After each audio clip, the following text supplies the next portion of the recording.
Welcome to Kids Go Sports. Let's go! The stadium lights hummed, a low, electric buzz that cut through the roar of 10,000 voices. Leo stood at the penalty spot, his heart drumming against his ribs. The Red Tigers led by one, but that lead was fragile. One kick, one final chance to claim the championship trophy. He wiped his palms against his sides, the grit of the pitch beneath his feet grounding him. He looked down.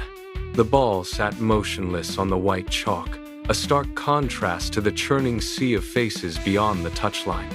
The crowd chanted his name, a rhythmic thunder that seemed to vibrate through the turf itself.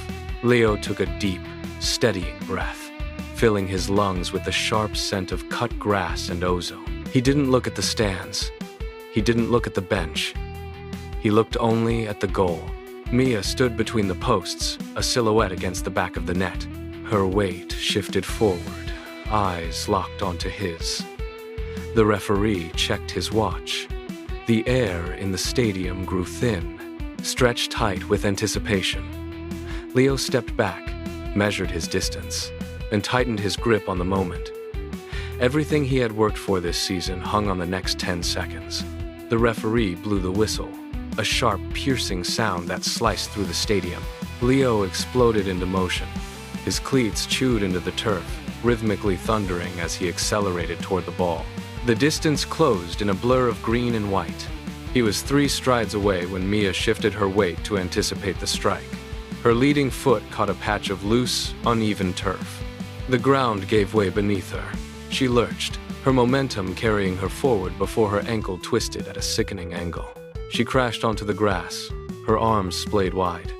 A sharp cry escaped her, muffled by the sudden intake of breath as she clutched her leg. The ball, already struck by the momentum of Leo's approach, rolled forward. It skipped across the grass, lazy and unchecked, drifting slowly toward the undefended goal. Mia remained on the ground, her face tight with sudden, biting pain, her eyes fixed on the rolling ball.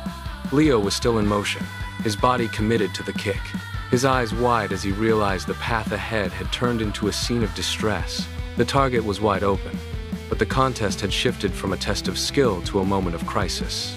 Leo felt the momentum of his body screaming for the strike, but his eyes were locked on the crumpled figure in the grass. He skidded to a halt, his cleats tearing deep furrows into the pitch just inches from the goal line. The ball drifted past him, crossing the threshold of the net, but he did not follow. He stood frozen. The crowd, expecting a roar of triumph, instead fell into a sudden, heavy silence. It was a vacuum of sound, absolute and suffocating. Leo looked at the ball, resting inside the netting, then swung his gaze back to Mia. She was on her back, her breath coming in sharp, shallow hitches. He took a single step toward the goal, then stopped. He turned his back on the championship, his muscles coiled with the instinct to finish. Yet his resolve shifted. He pivoted, abandoning the point, and sprinted toward the goalkeeper. He dropped to his knees at her side, his hand hovering near her shoulder. Around him, the thousands of spectators went still, leaning forward as the reality of his choice took hold. The scoreboard blinked, the goal registered, but the game had already changed. Leo reached out, his fingers brushing the grass, and he began to speak, his voice cutting through the unnatural quiet of the field. Leo gripped the bottle, his movements precise and calm. He tilted it toward Mia, watching her hand tremble as she reached out. She took a breath, the pain in her face softening as she drank. Nearby, the stadium medics sprinted onto the pitch, their gear clattering against the grass. The referee strode over, his expression stern until he looked down at the pair.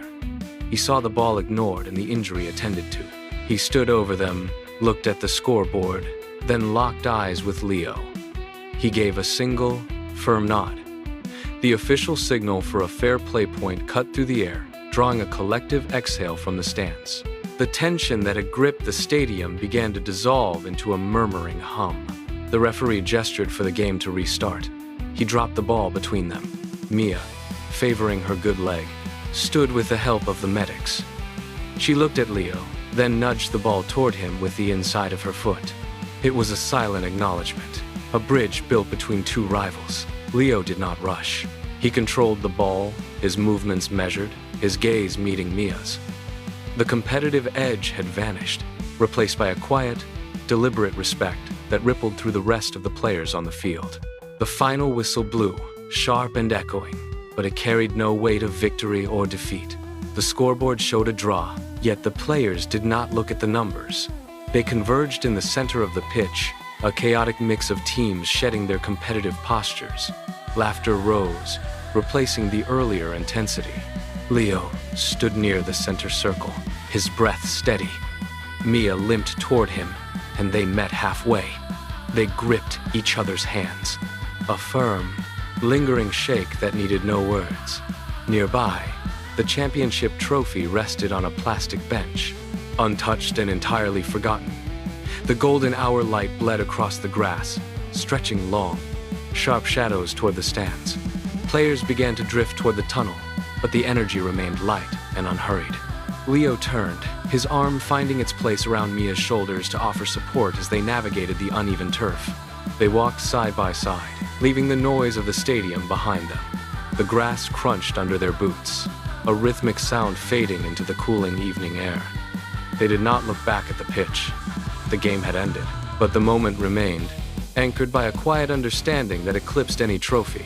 Kindness had claimed the final victory, and as they reached the edge of the field, the world felt wider, warmer, and entirely changed. Yay! See you next time on Kids Go Sports. Bye!